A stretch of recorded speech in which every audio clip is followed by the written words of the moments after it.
ஒரு சுவர் விளம்பரம் எழுதக்கூடாது, ஒரு போஸ்டர் ஒட்டக்கூடாது, ஒரு கொடி நடக்கூடாது, ஒரு பேனர் வைக்கக்கூடாது. ஐயா, போஸ்டரு, பேனரு, கொடிகள் கடந்தது தான். தமிழ்நாடு முழுவதும் இந்த நிலைமைகளா? தமிழகம் முழுக்க இந்த நிலைமைகள் கடந்த காலத்திலையுமே நடந்திருக்கு. இப்போ கொஞ்சம் அதிகமாக ஆயிருக்கு. பயம் அதிகரிக்க அதிகரிக்க அவங்களுடைய கீழ்த்தரமான செயல்கள் அதிகரிச்சுக்கிட்டே போகுது.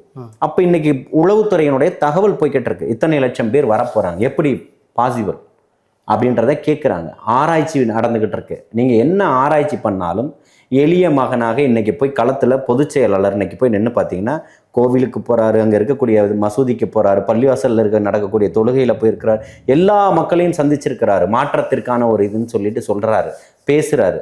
மாநாடு மிக பிரம்மாண்டமாகவும் இருக்க போகுது அப்படின்னா அதற்கான மக்களினுடைய வருகை தான் அங்க மிகப்பெரிய பிரம்மாண்டம். இங்கே இவர்கள் அரசியல் கட்சிகளுக்கு மிகப்பெரிய தாக்கம் ஏற்பட்டிருக்கு. தாக்கம் இல்லை, மிகப்பெரிய புழுக்கம். இவர்களுக்கு இருக்கக்கூடிய வெட்கை என்னன்னு பார்த்தீங்கன்னா, எப்படி இவங்களுக்கு மட்டும் பாசிபிள் ஆச்சு? பணம் கொடுக்காம, சாப்பாடு கொடுக்காம, சாராயம் கொடுக்காம எப்படி இந்த கூட்டம் வந்தது அப்படின்னு. உண்மையா மக்களை நேசிக்கக்கூடியவன், தன்னுடைய வலியை உணர்ந்தவன், நமக்கு நிவாரணம் தேவைன்னு நினைக்கக்கூடியவன் களத்துல நிற்கிறான்.